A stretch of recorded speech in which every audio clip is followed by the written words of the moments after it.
Good afternoon or morning, depending on where you are. Welcome to this NEH Live webinar on the Collaborative Research Program. I'm Judy Adkins. I'm a program officer here at NEH, and I will be presenting today's webinar. During this presentation, I will share essential information about the Collaborative Research Program and also some suggestions for putting together a competitive application. Just a word about the NEH staff here with you today. I'm a program officer in the Division of Research. I serve as the team leader for the Collaborative Research Program, and I'm joined today by my Research Division colleague and fellow program officer, Madison Hendren. Madison also works with the Collaborative Program and is going to help shepherd us through the Q&A portion of the webinar. I'll speak for about 30 minutes and then we'll have time for questions. So feel free to post them as we go along using the Q&A chat function. Today's webinar will be recorded and later posted on the NEH website on the Collaborative Research Program page. So if you feel you've missed anything, you will be able to rewatch it after the fact. Since 1997, NEH has funded more than 550 collaborative research projects. You can look them up on the NEH website, which is www.nee.gov.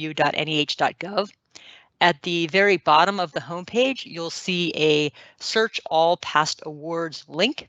If you click on that, you can then search by grant program as well as keyword, institution, date range, and so forth.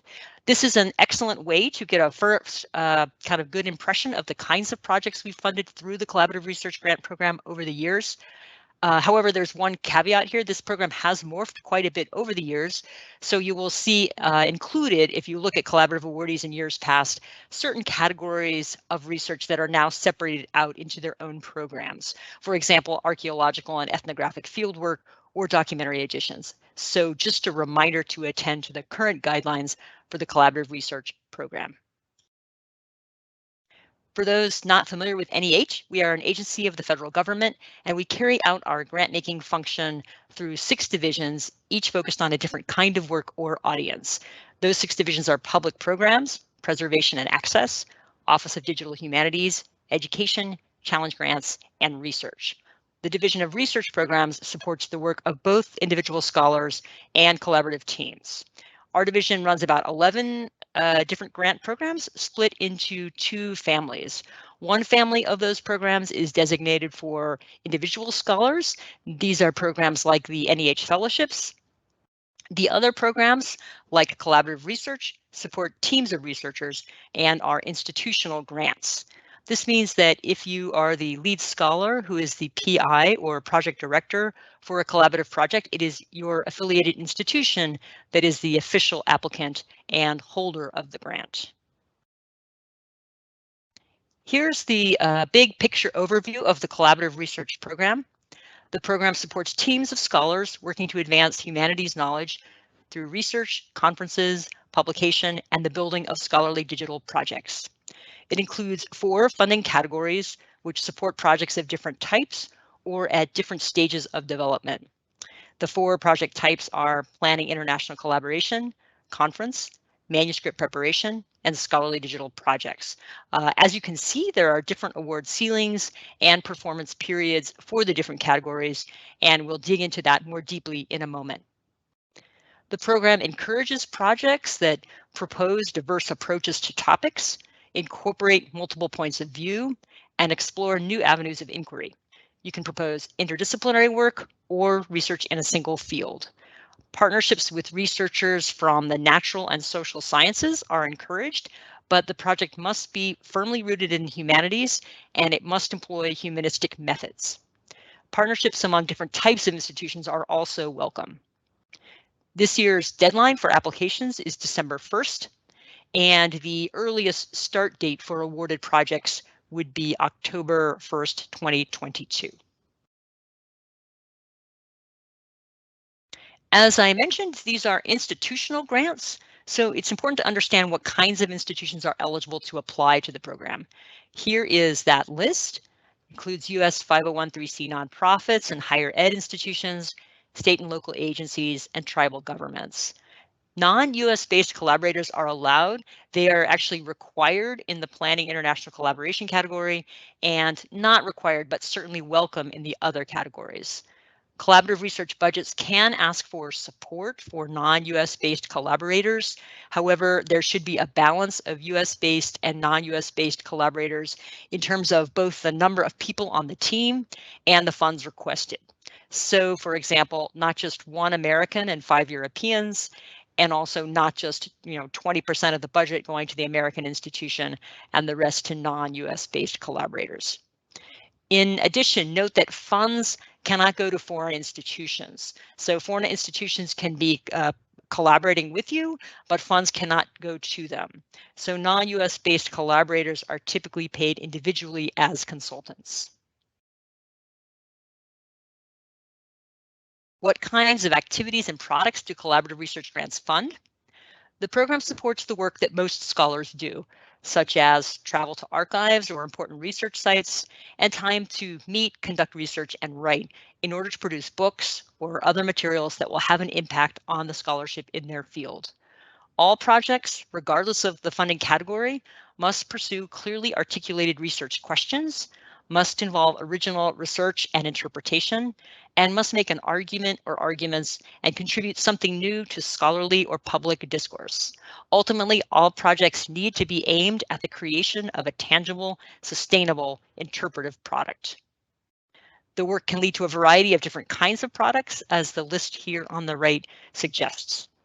I'll go over this in greater detail when we talk about the different funding categories within the program.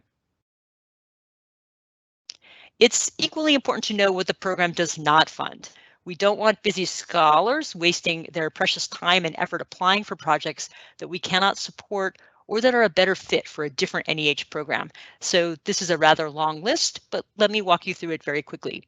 On the left there, the first item, projects for which the primary goal is to create new collections, digitize existing collections, or create inventories or catalogs of collections. Again, the emphasis in the collaborative research program is on interpretation and analysis. So if the core or driving force of your project is instead digitizing and making available and sharing a rich corpus of materials, that is not a great fit for this program. You might want to check out the programs offered by NEH's Division of Preservation and Access. Second item on that list, projects that mainly seek the development and testing of an innovative method or infrastructure in the digital humanities. Projects of this sort are likely to be more appropriate for the programs offered by NEH's Office of Digital Humanities, so I encourage you to explore those programs. Next, planning or production of exhibitions or documentary films. This kind of work, as well as the creation of apps for VR or games, is supported by the NEH Division of Public Programs, so please check out their offerings. Creation of textbooks, curricula, teaching methods or theories, or impact assessments. These endeavors are also not supported by this program, and the rest of the list there in the left-hand column is pretty self-explanatory. We also do not fund professional development, publishing costs, preparing a subsequent NEH grant application, receptions, or equipment. Next, in the right-hand column, you'll see first some prohibitions of advocacy, lobbying, and the promotion of specific policies or legislation. These prohibitions apply to all NEH grant programs. The same goes for that next prohibition on the list there of projects that fall outside of the humanities or humanistic social sciences. And just a reminder that NEH does not fund the creation or production of art. We fund the history, criticism, or study of the arts, but not its creation or performance, which we leave to our good friends at the NEA. Finally, at the bottom there, note that we don't cover costs associated with annual or recurring conferences. We also don't fund the creation of anthologies of previously published work. Additionally, and this is not on the slide, we no longer fund in this program scholarly editions like documentary editions and scholarly translations. There's now a separate Division of Research grant program for those endeavors, so please look into the scholarly editions and scholarly translations program for that kind of work. So let's now get into the details of the 4 funding categories, starting with the Planning International Collaboration category. This category is intended for early stage projects involving collaborators from the US and 1 or more foreign countries. Collaborations must involve at least 2 scholars, but can include more, and they must maintain a balance between US-based and non-US-based participants. This category supports initial meetings to brainstorm, plan, and establish new scholarly collaborations. Examples of funded activities include research time to correspond and exchange ideas through video conferencing, joint travel to a relevant site, archive, library, or collection to investigate a project's feasibility, convening exploratory workshops or working group meetings for the collaborators, and completing a written research and future publication plan. Primary products for these awards include a written plan for subsequent collaborative research activities and future publication or digital projects, live streamed or recorded video of workshops, web posted papers, podcasts, blogs, or discussion boards. These awards go up to a maximum of $25,000 for a full year's worth of work, and the performance period is between 6 and 12 months. Note that for all 4 of the collaborative research project categories, the maximum amounts are prorated on a monthly basis. So for example, in the case of the planning international collaboration category, if you had a 6-month project, you could ask for a max of $12,500.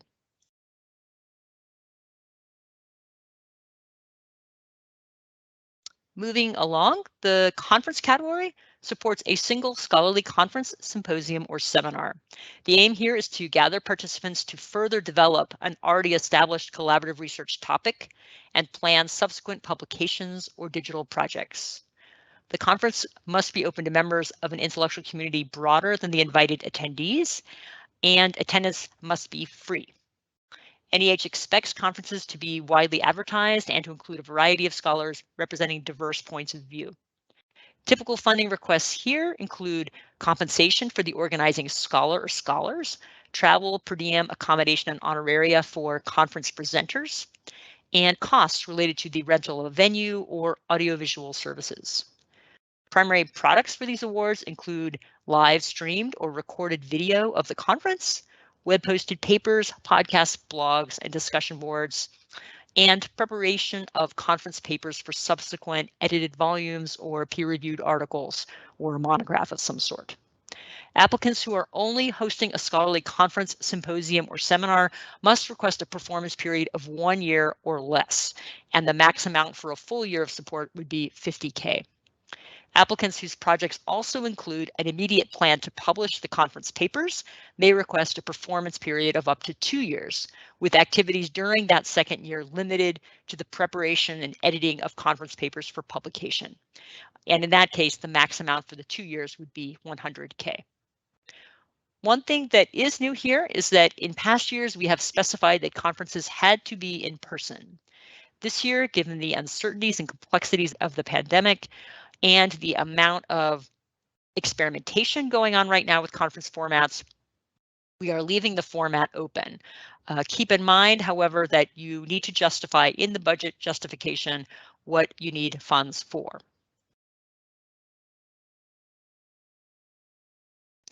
Moving on now to the manuscript preparation category. This category supports the completion of collaborative manuscripts in preparation for print publication. Examples include co- or multi-authored monographs or edited volumes, a series of peer-reviewed articles, and themed issues of peer-reviewed journals. Typical funding requests include compensation for research and writing time, travel for collaborators to a relevant site, archive, library, or collection to conduct research, and compensation for consultants. Submission to a publisher is expected by the end of the performance period. Manuscript preparation grants are considered completion grants, but that completion can include a combination of research and writing. Competitive applications in this category typically convey a sense of the argument or arguments and interventions, the structure of the book, which publishers are appropriate, and include a chapter summary. Manuscript preparation projects have a performance period of 1 to 3 years. You may request up to $100,000 per year for each of the first 2 years and no more than $250,000 total for 3 years.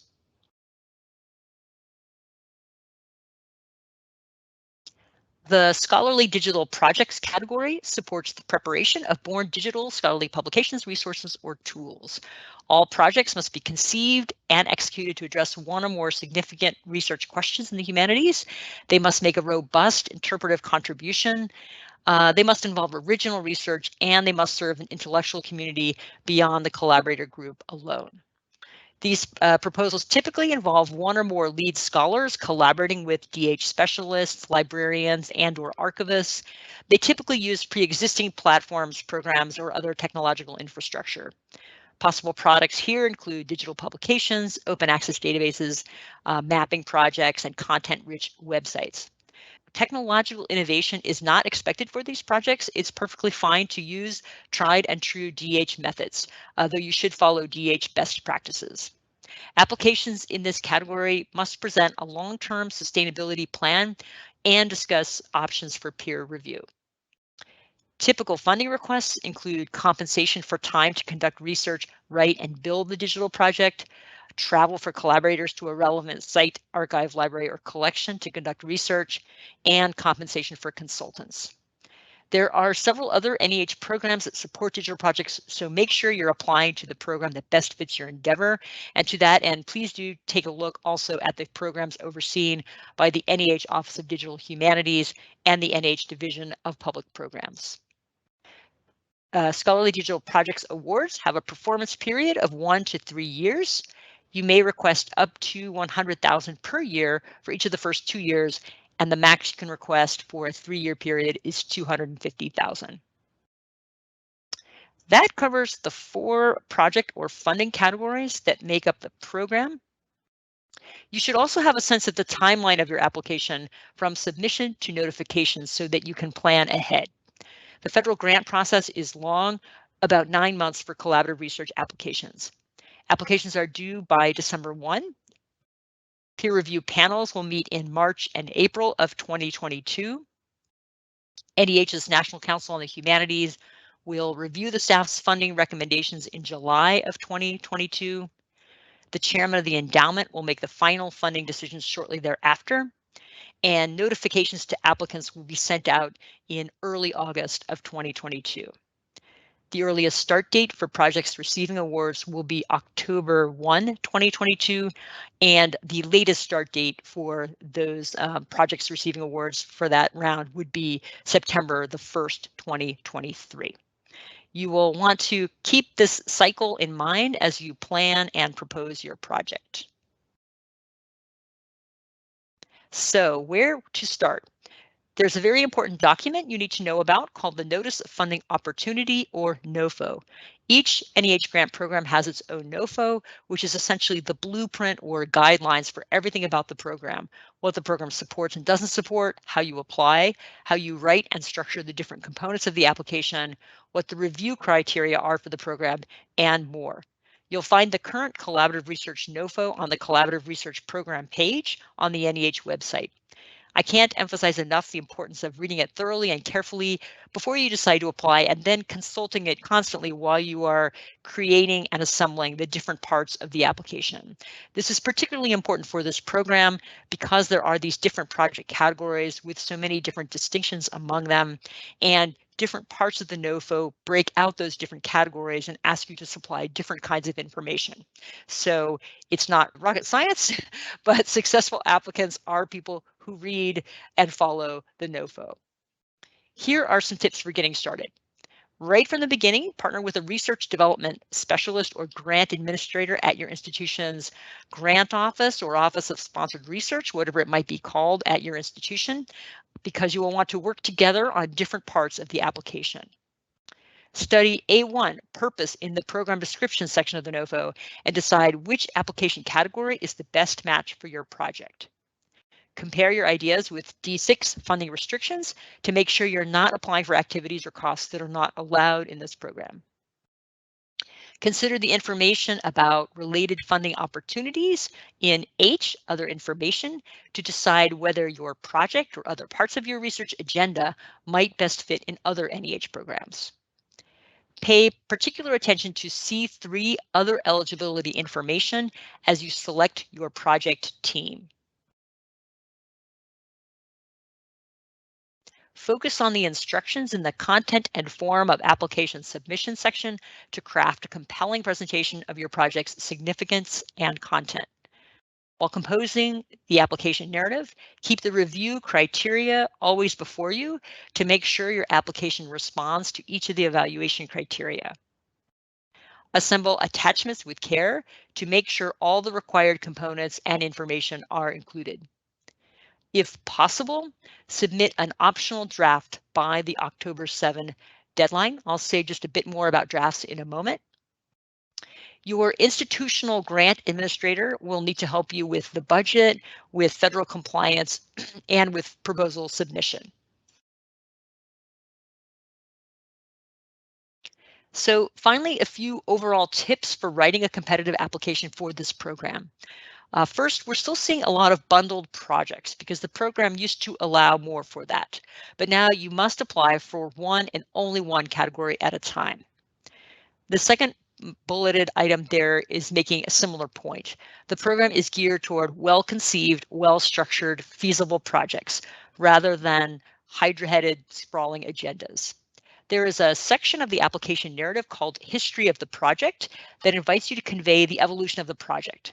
And that is a good place to describe not only how the project and collaboration has evolved to this point, but also your larger agenda going forward, which might include many components. Describing that larger research agenda there is fine in that it can help panelists assess the significance and impact of the immediate project. But remember that panelists are asked to evaluate the specific proposed project. That should be the focus, and the work activities and budget should serve that immediate project. Next, we want to underscore that this is a program that calls for original research and the pursuit of significant research questions, and the application should reflect that. It's important to articulate the questions at the heart of the project and communicate how pursuing those questions will drive the field or fields forward or lead to important new discovery. Next, intellectual significance is always the first among equals in the review criteria for grant programs in the research division. So you really need to make the case and show how your work is going to make a significant contribution. Next, competitive proposals tend to get the peer review panelists excited about the intellectual possibilities of the collaboration itself. You want to convince the panelists that something is going to happen here intellectually that wouldn't otherwise ordinarily happen. Successful teams also give careful thought to and articulate in the application how intellectual exchange or collaborative synergy is going to happen. Applications do better, in other words, if they show some sort of intentionality about the structure of the work processes and how that structure is designed to lead to cross-fertilization of ideas. Next, don't shortchange the work plan.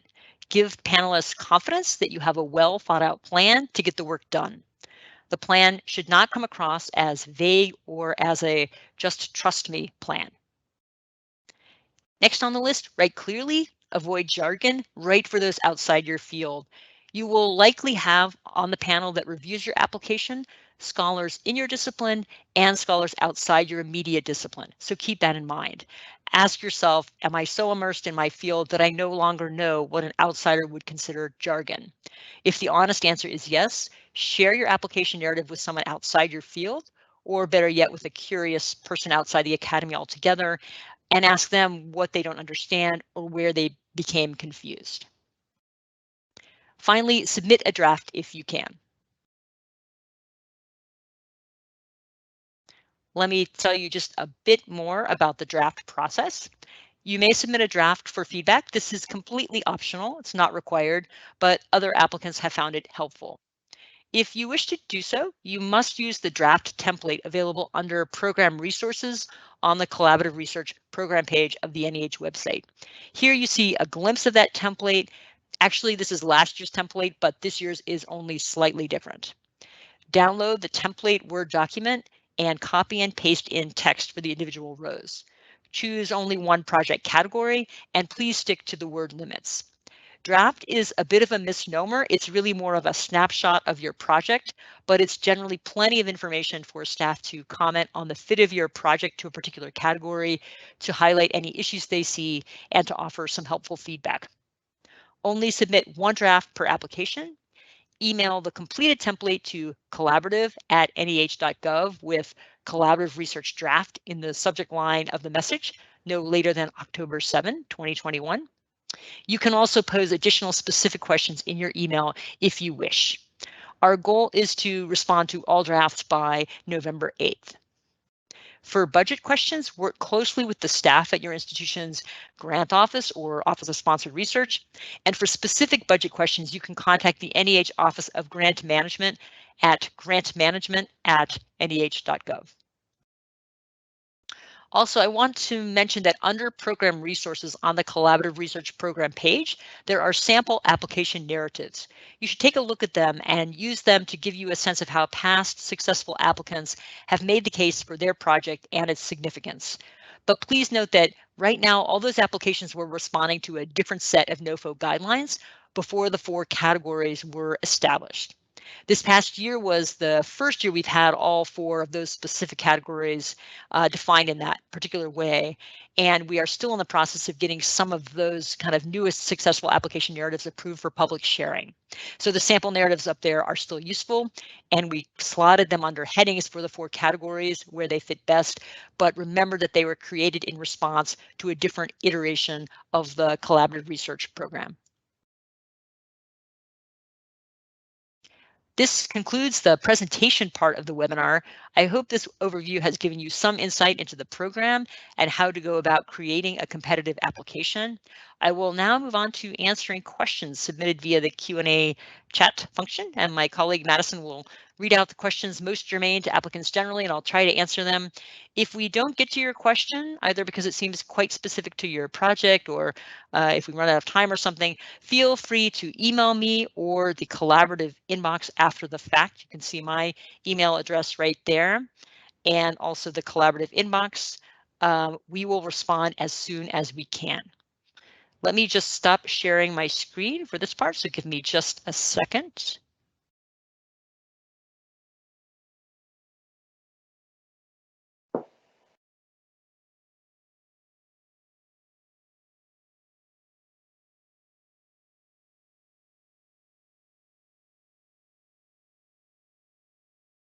Okay, if I've done that correctly, you can now see me and not my PowerPoint. I hope that that's what you're seeing.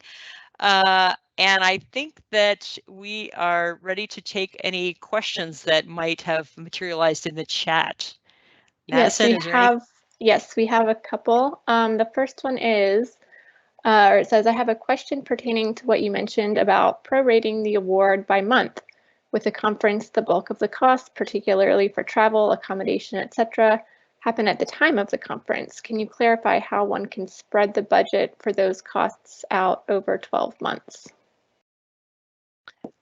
Okay, I think I'm a little bit confused. So it sort of depends on, so if you're doing a conference and there's a certain period of time that you're spending organizing the conference, you could have some budget items for your time to organize the conference, and then you can ask for travel funds. And I'm not quite sure about the specifics of when you, for instance, when you have to sort of, where within that you have to kind of combine plane tickets and hotel accommodations and that sort of thing. If that's a specific question they're asking about, is sort of like what month in the year would you have to make those purchases? Is that, I wonder if that, I'm not sure I'm totally getting the question. This might be a question for grants management, unless yeah, I think I'm not quite sure I'm following the question, but that's my general sense, is that if you were organizing a conference, there would be both expenses of organizing the conference and when the conference happens. And I'm not quite clear on when you have to actually budget the flights for. I think the question might have to do with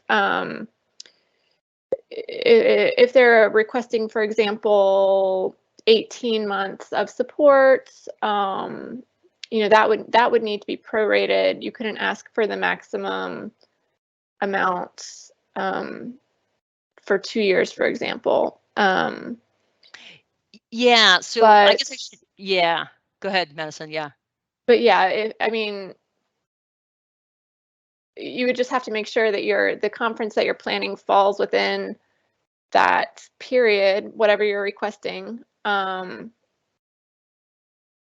But if it's an 18-month, let's say you're asking for 18 months of support, the maximum amount that you could request would be a prorated amount, as opposed to the full amount allowed for a 2-year period. So I don't know if that helps clarify things or not.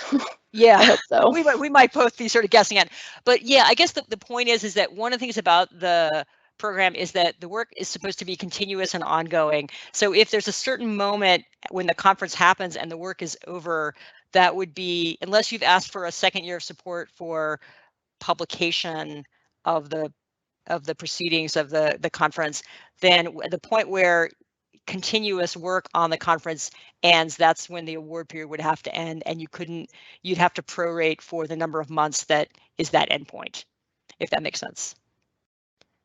We might have created more, if we've created more confusion than we've resolved, send us a follow-up email and we'll try to chat with you or send you a better answer. Our next question says, just to clarify, for the international collaboration category, the number of US-based individuals has to be the same as or greater than the international collaborators. Judy, I don't know if you want to comment on that. It's not a super rigid definition, but perhaps you can talk us through that a little bit. Yeah, so what we asked for is kind of a balance or sort of equitable distribution between US based and non-US based.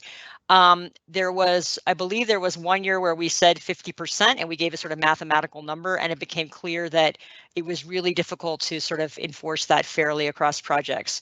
And so what it is now is not a legalistic mathematical requirement, but rather a programmatic principle. And so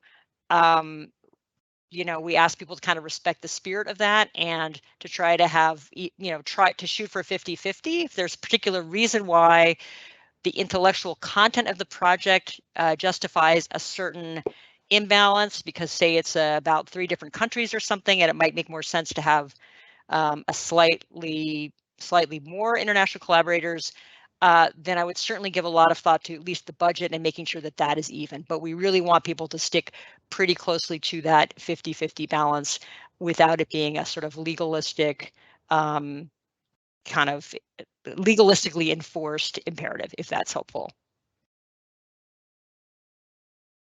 All right, our next question is, can you tell us about the acceptance rate for resubmitted projects? Any specific advice for resubmitting? Yeah, so I honestly don't know if we have statistics about, in recent years, what percentage of our accepted projects were previously submitted and have succeeded in a second or third time around the block.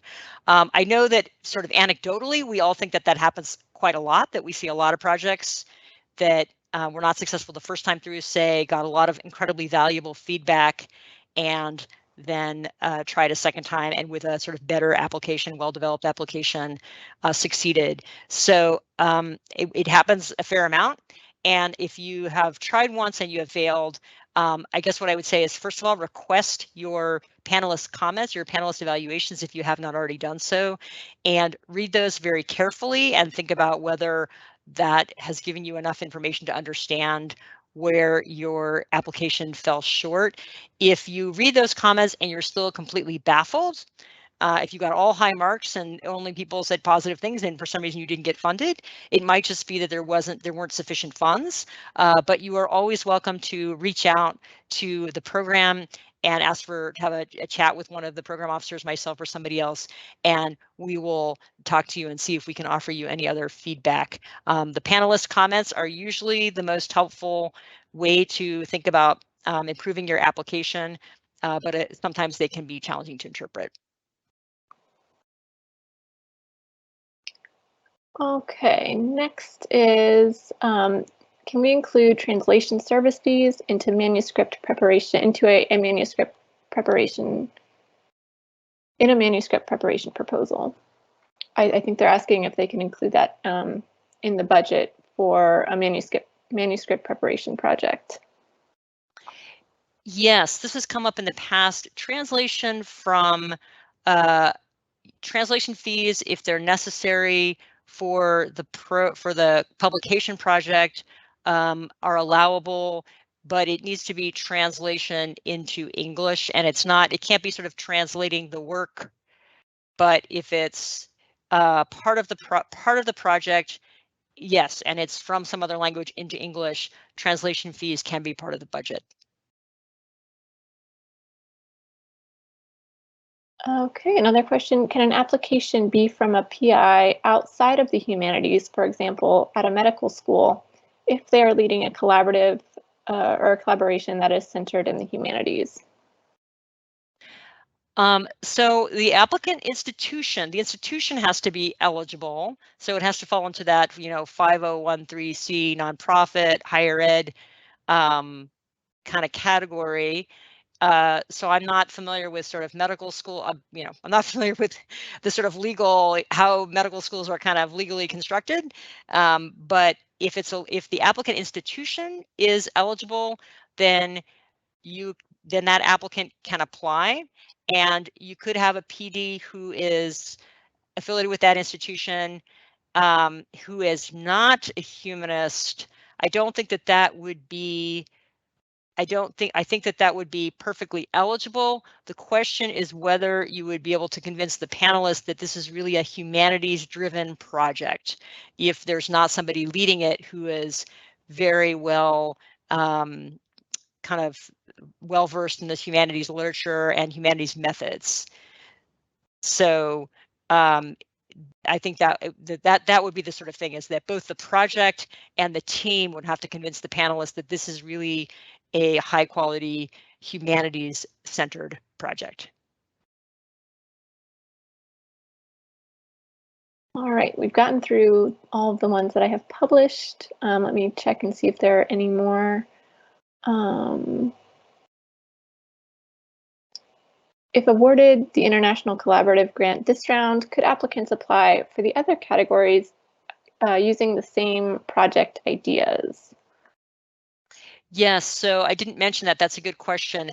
Yes, you can apply for, the different categories are, to some extent, they sort of reflect stages of projects, right? The planning international collaboration is obviously very early stage projects. The manuscript preparation and the scholarly digital projects categories we think of as kind of completion grants, kind of the end of the line. And yes, you are allowed to have an international collaboration planning grant, and then come back and later on, when the same project is further developed, apply for either a manuscript preparation or a scholarly digital projects grant. So yes, the answer is yes, you are. You aren't given any sort of favor or disfavor, but you were definitely allowed to come back and ask for additional support for a later stage of the same project. Okay, here's another. Can the collaborators come from two different higher institutions, and the collaborator is currently finishing a doctoral degree? So yes, I'll let you comment on this, Judy. Sure. It's unclear if it's the sole collaborator, if the collaborator finishing the doctoral degree is the only collaborator in the scenario or not. Okay. I'm not sure. Okay, sure. So the project director of a collaborative research grant. Okay, so somebody who is is a PhD student or waiting to receive a degree cannot be the project director, the co-project director, or the sole collaborator on a collaborative research grant. So if the scenario as described is that there's a PD, and then the sole other collaborator would be somebody who is still completing their PhD, that would not be okay. You have to have at least one other collaborator who is already has completed the terminal degree, and then you could have, as a third collaborator, you could have a PhD student. Great. Another question, can you hold this award and another NEH award for different aspects of a bigger project? So you are allowed to hold more than one NEH award at a time. Well, see, it's tricky. Okay, so if you're the project director, I guess the question would be, can you be the project director of more than one NEH grant? And I think the question was it about the same project, different parts of the same project, Madison, or was it about different projects? Different parts of the same project, I believe. Different parts of the same project. Okay. Okay, so Yeah. So my understanding, this is a really kind of tricky area. And what you should really do is contact both us and whatever the other grant program is. But my understanding is that technically this is allowed, but the tricky thing is that you can't have overlapping budgets or sort of activities. So there really has to be a sort of distinction um, between the two between the sort of work activities and the budgets for the two things. I think that it is currently okay. I know that you can't be the project director of two collaborative research grants. And what I'm not sure is whether you're allowed to be the project director of two separate NEH grants for different parts of the same project. I know that they're allowed to be two grants, but I can't remember whether there's a specific project director rule about that. So I'll just say that this is tricky terrain, and you should definitely contact both us and whatever the other division is that oversees the program, the other program in question, and really clarify that before you either apply to two programs simultaneously, which can get people in a lot of trouble in terms of having the appearance of kind of muddled budgets and muddled work plans, and then one of those applications can be ruled ineligible. Or if you've already got an existing grant and you're trying to figure out whether to apply for a grant for some other part of the same project, reach out to us separately, and let's really kind of get into the details, because this is kind of tricky.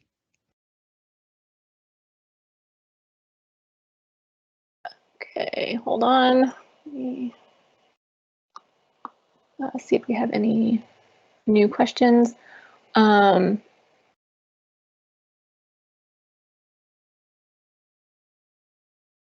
So, okay, another follow-up question about graduate students.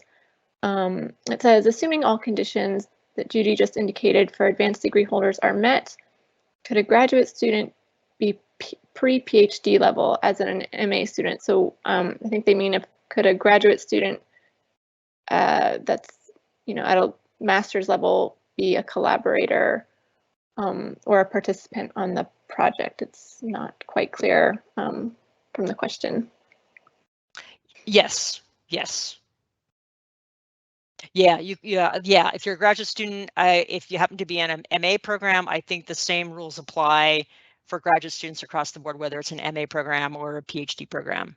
That you could be, because I can imagine, for instance, people getting a master in information studies or sciences or something, being a collaborator on a scholarly digital projects team, for example, and lending sort of expertise, and being effectively a master's student.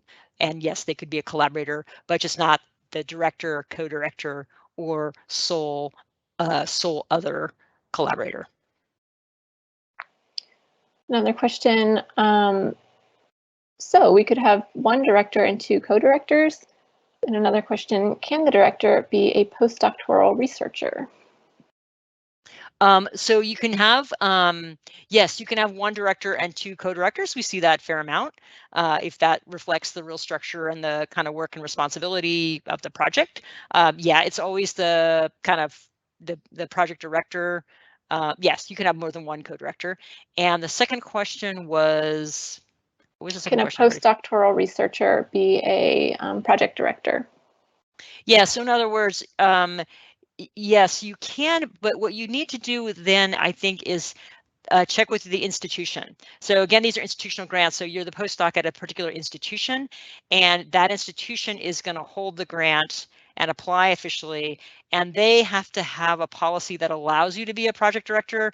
I don't think that it's something that we disallow, but I do know that this has come up before, where there was a grant that was an existing grant that needed a new project director, and there was a postdoc who wanted to be the project director, and the institution themselves said, no, we don't permit postdocs to be project directors on our grants. So that's where you need to check with your institution. This is about budgets. Are there limits on administrative overhead for an institution? And are faculty members allowed to use some money to buy time, for example, pay for coverage for teaching courses?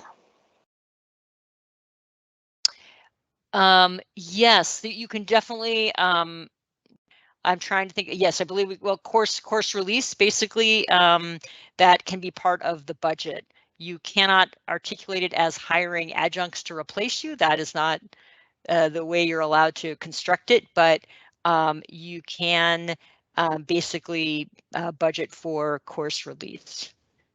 Did I get that right, Madison? Is that what the question was about? Does that sound accurate? Yes, yes. Let me go back and reread it, but I think that's, yeah, in terms of the administrative overhead, that would, you would have to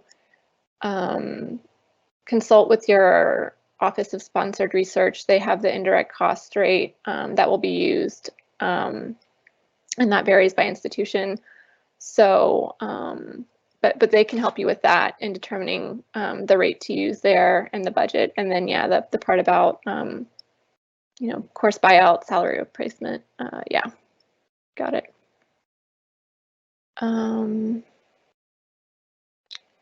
Let's see.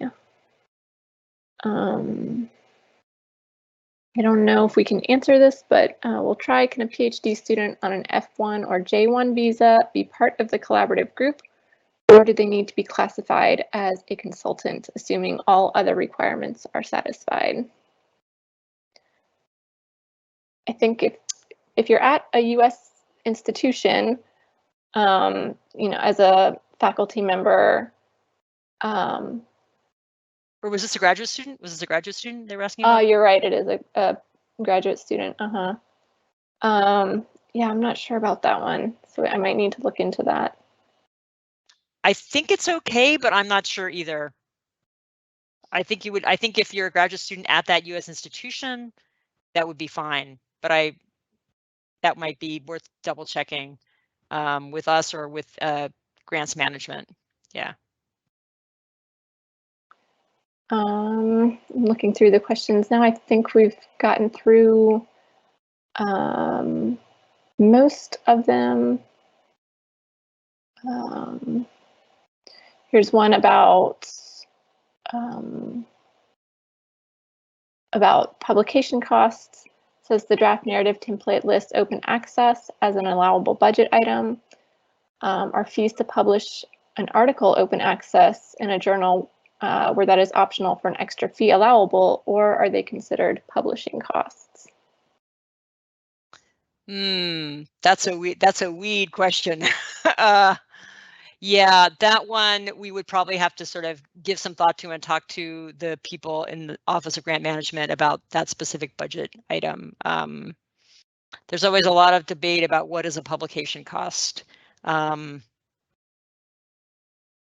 So yeah, I don't have an answer for that one. Send us a follow-up email to remind us to look into it, and we will try to give you a better answer.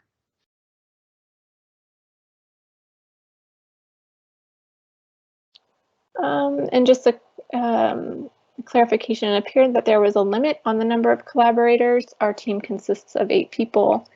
Is this too many? And they mentioned they're at 6 different institutions. Yeah, there's not a limit on the number of, collaborators you can have.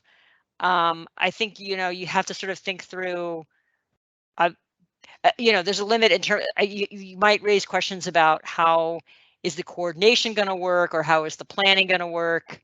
And you might have to think through the different budgetary aspects of having that many people and that many different institutions involved. But again, people can be on the collaborative team and not necessarily be included in the budget. That's the other thing, is that you can have part of the team included on your budget and be asking for funds for support for some people. Other people can be sort of donating their time and be part of the collaboration still. So there are a lot of different permutations that are possible there.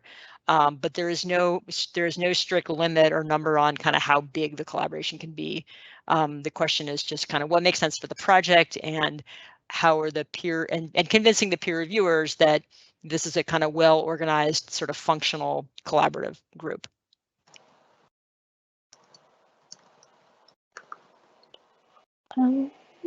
I think I'm just scanning through again to make sure I haven't missed anything, or if anything else has come in. Oh, here's a new one. Can most of the money be used for a postdoctoral researcher who will be responsible for collecting data, etc.? So there is not a rigid rule about this, but I will say that panelists don't tend to be super excited about projects that are primarily kind of just funding a research assistant. I think there is a sense of they really want the kind of lead scholars to be very involved in the project, that, you know, to sort of be invested in it, be prioritizing it, and so forth. And so when you kind of have a project that seems to sort of primarily involve the graduate students doing the work alone, or it seems that way. I don't want to misrepresent what you're asking, but that is sort of something to think about, that if all it is asking for you know, one research assistant, and the rest of the project doesn't really seem to need support, and there's some sort of question about how invested the lead scholars are, those projects are not disallowed, but I would say they don't tend to excite the panelists generally.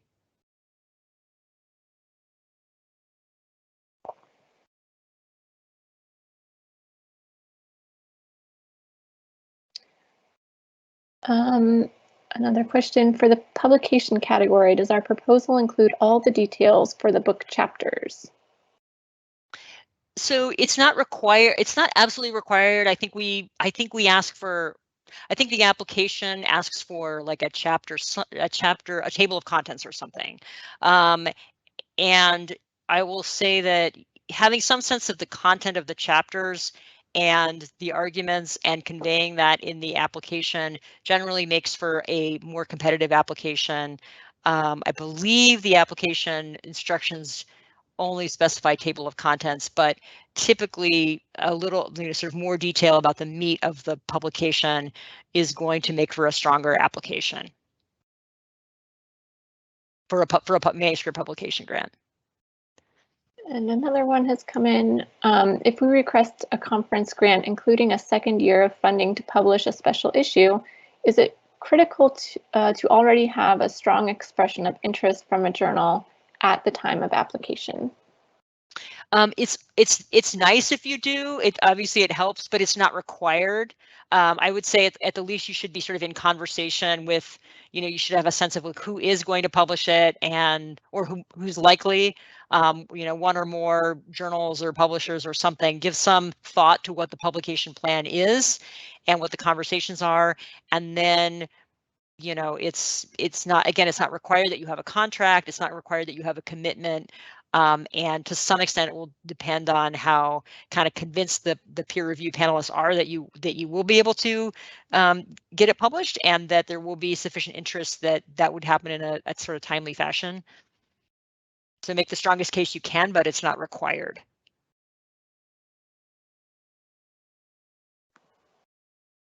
Okay, I'm seeing if anything else has come in, and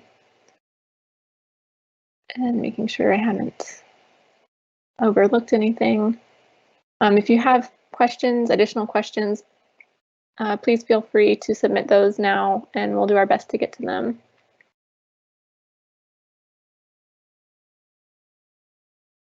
We can pause for just a few moments here and see if anything else drifts in. Okay, radio silence. Well, let's see. I think we just got one. Okay. Do the majority of projects that are funded end up reflecting the published NEH priorities? How worthwhile is it to submit if you're not a great fit for the priorities?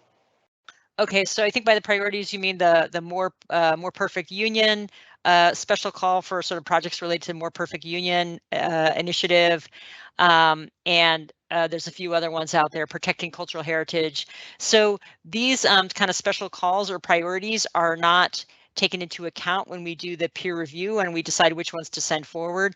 These are kind of basically sort of different. Once a project is recommended and it's been decided to fund it, then it might be sort of tagged or identified with one of those special calls. So it does not really affect how likely you are to get a grant.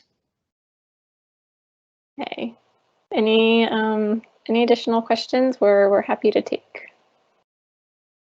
Okay, I'm reading this question now to see. I'll just go ahead and read it. Although they say it might be specific and that they've sent an email. You mentioned that the purpose is for the interpretation of data, and what the manuscript category typically provides funds for. However, if there is a component of my project that creates artifacts, would the cost of creating these artifacts be covered in the grant? Would this type of project be a good fit for this grant? You mentioned NEA grants. However, this project seems to not fit there either, because the end goal is a manuscript. Okay, so I think for this one, you should write to us and tell us what you mean by artifacts and sort of describe what it is that you're creating. I will say, so we don't fund the creation of art. There are times when there can be sort of collaborative projects that include artists in some capacity. Sometimes what that means is that the artist, I mean, it has to be a humanities-based project, but sometimes there can be included a collaborator who is doing some sort of artistic contribution, but that person would not be funded through the grant, and that could not be the sort of centerpiece of the project. It would really have to be sort of firmly a humanities project.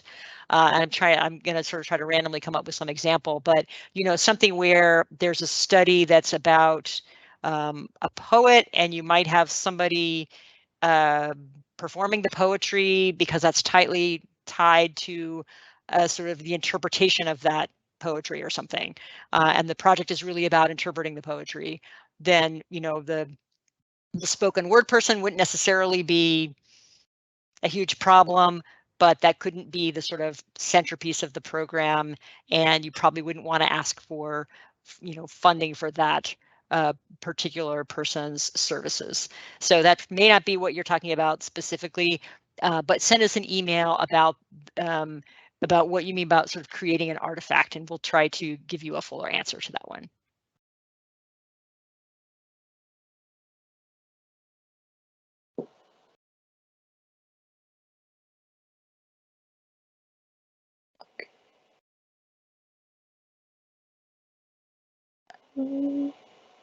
I'll just give it a minute or two to see if any additional questions come in.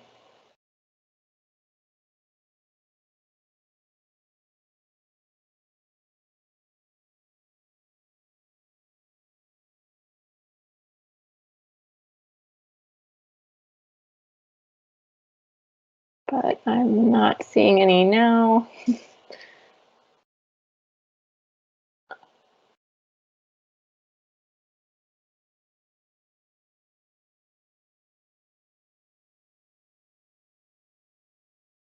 Okay. So yeah. Maybe okay. Well, so maybe we should sorry, as I said that. Okay, that's okay. Go ahead. This question is about drafts. Will drafts be reviewed as they are submitted or not until after the October 7th deadline? So what is the answer? We will try to respond to them. If you send them early, we will try to respond as soon as we can. We will certainly respond in the order in which they're received, the sort of the date order in which they're received, and we will try to respond earlier if you send one earlier. Yes, yeah, for sure. And no absolute guarantees about exactly when, beyond the fact that our goal would be to finish them all by November 8th. But if you send something like right away, we will try to respond as soon as we can.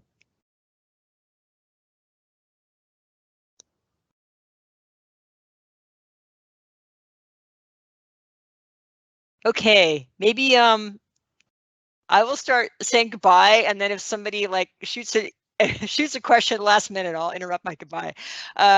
So email if you have further questions, or if your question in the chat was not answered precisely enough. I know we sort of fumbled a few of those about sort of specific funding questions. So do follow up with questions by email. Also, feel free to email if you have any comments or suggestions about either the program or the webinar. We always appreciate feedback. On behalf of the NEH, thank you for attending this webinar and thank you for your interest in the Collaborative Research Program. We hope to see many of you apply this year or in future years, and we wish you all the best with your scholarly endeavors. Thanks very much and have a good afternoon.